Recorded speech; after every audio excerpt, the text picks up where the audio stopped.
आकाशवाणी से प्रस्तुत हैं प्रादेशिक समाचार।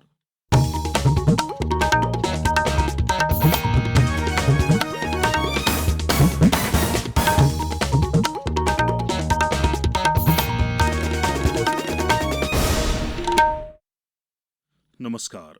समाचारों के साथ मैं राशिद अहमद खान। सबसे पहले इस बुलेटिन के मुख्य समाचार। प्रधानमंत्री नरेंद्र मोदी ने न्यूयॉर्क में नेपाल, कुवैत और फिलिस्तीन के राज्य प्रमुखों से की बातचीत। आयुष्मान योजना को 6 वर्ष हुए पूरे। उप मुख्यमंत्री राजेंद्र शुक्ल ने आयुष्मान पखवाड़े का किया शुभारंभ।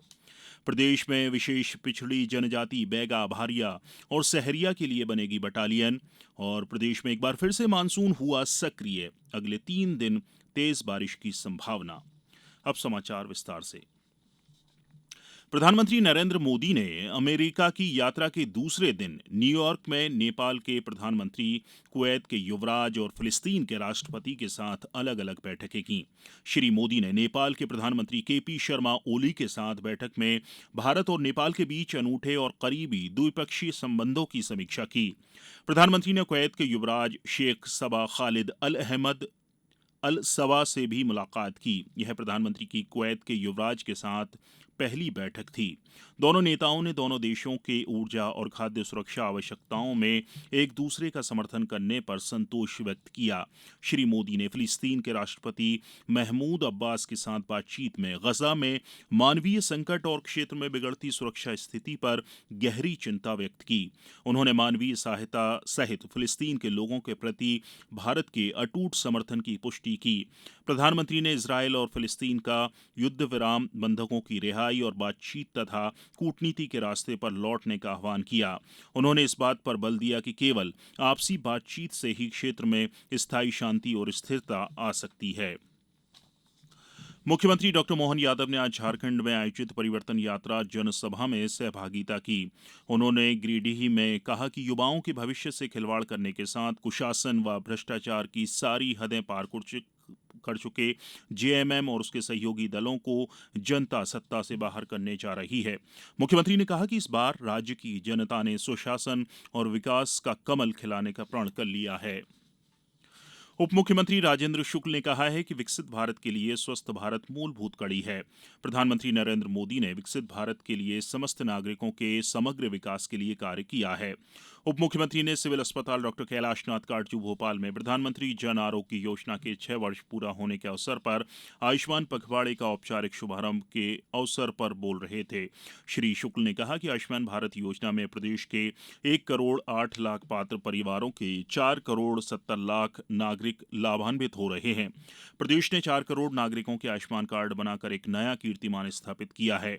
विशेष रूप से पिछड़ी जनजातियों जैसे बैगा, भारिया और सहरिया नागरिकों के आयुष्मान कार्ड मिशन मोड में बनाए जा रहे हैं।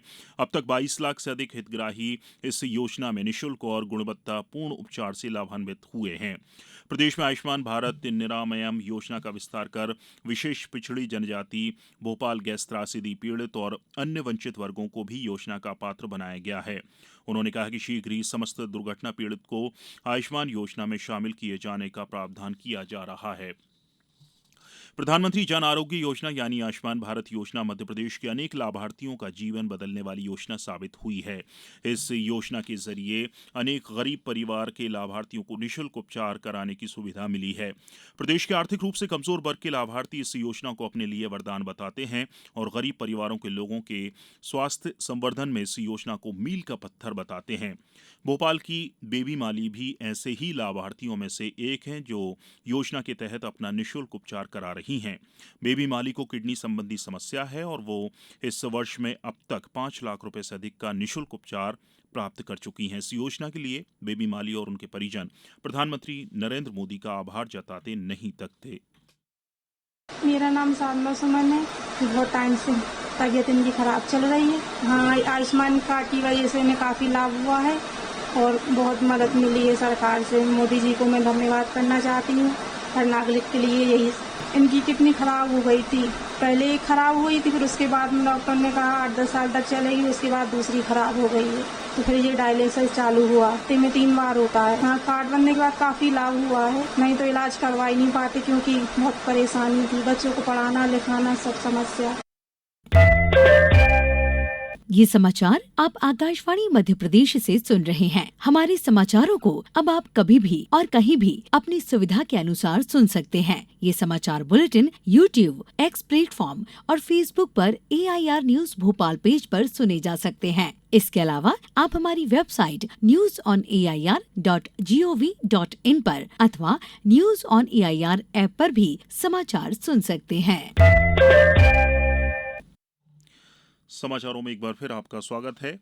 जनजाति कार्य विभाग की शौर्य संकल्प योजना के अंतर्गत प्रदेश में निवासरत विशेष पिछड़ी जनजातीय समूह बैगा, भारिया और सहरिया के लिए अलग से बटालियन गठित की जाएगी।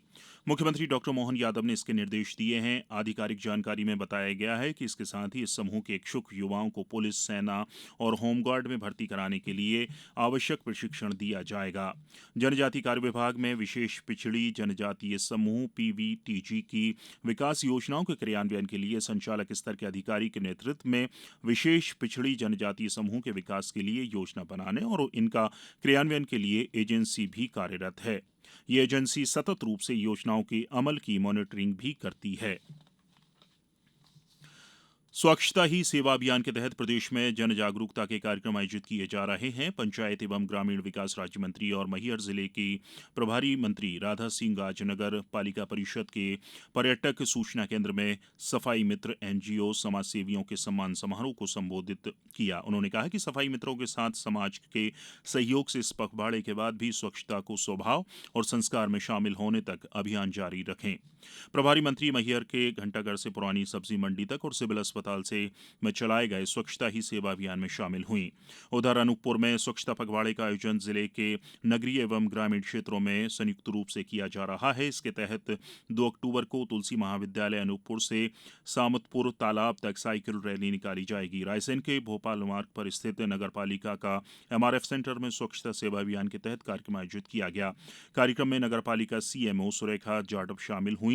उधर नीमच जिले की सभी 243 ग्राम पंचायतों में आज घर घर से सिंगल यूज प्लास्टिक, पॉलिथीन और प्लास्टिक कचरा एकत्रित किया गया। शहडोल जिले में जयसिंह नगर विधायक मनीषा सिंह ने सिंहपुर में लोगों के साथ मिलकर सफाई अभियान में हिस्सा लिया। गुना में आज एक बैठक के दौरान कलेक्टर ने स्वच्छता ही सेवा अभियान में कैलेंडर अनुसार स्वच्छता के लिए गतिविधियां सतत जारी रखने के निर्देश दिए। प्रदेश में मानसून एक बार फिर से एक्टिव हो गया है। अगले 3 दिन तक तेज बारिश की संभावना है। आज भी भोपाल, इंदौर, जबलपुर में हल्की बारिश हुई। मौसम विभाग के मुताबिक आज से बंगाल की खाड़ी में लो प्रेशर एरिया एक्टिव हो रहा है। इसकी वजह से 24 सितंबर से लगातार 3 दिन तक प्रदेश के पूर्वी और दक्षिण के कुछ जिलों में तेज बारिश होने का अलर्ट है।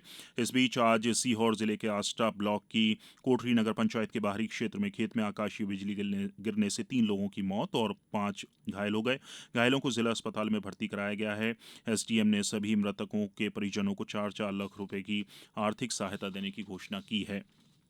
मुख्यमंत्री डॉ मोहन यादव ने कहा है कि धार्मिक भावनाओं और परंपराओं के अनुसार आने वाले नवरात्रि और दशहरा पर्व के आयोजन के लिए समुचित प्रबंध किए जाएं। उन्होंने कहा कि प्रदेश के सभी देवालय और मंदिरों में यथा योग्य प्रबंधन करने के लिए जिला प्रशासन सक्रियता से कार्य करे। उन्होंने कहा कि इस वर्ष का दशहरा और भी आनंदमयी होगा क्योंकि अयोध्या में भगवान राम मंदिर की स्थापना के बाद ये पहला दशहरा है। मुख्यमंत्री ने कहा कि ये हमारा प्रयास होना चाहिए कि इन त्योहारों को मनाने के पीछे आमजन की मूल धार्मिक भावना ना हो। अब कुछ समाचार संक्षेप में। शिवपुरी जिले में आज अंतर्राष्ट्रीय सांकेतिक भाषा दिवस के अवसर पर विशेष आवश्यकता वाले बच्चों के साथ छात्रावास में कार्यक्रम आयोजित किए गए। शासकीय औद्योगिक प्रशिक्षण संस्था अशोकनगर में 1 दिवसीय रोजगार मेले का आयोजन 25 सितंबर को किया जाएगा। रोजगार मेले में परीक्षा और साक्षात्कार के द्वारा चयन किया जाएगा। ITI डिप्लोमा पास आवेदक उत्तीर्ण अभ्यर्थी सम्मिलित हो सकते हैं। इस बुलेटिन में इतना ही। नमस्कार।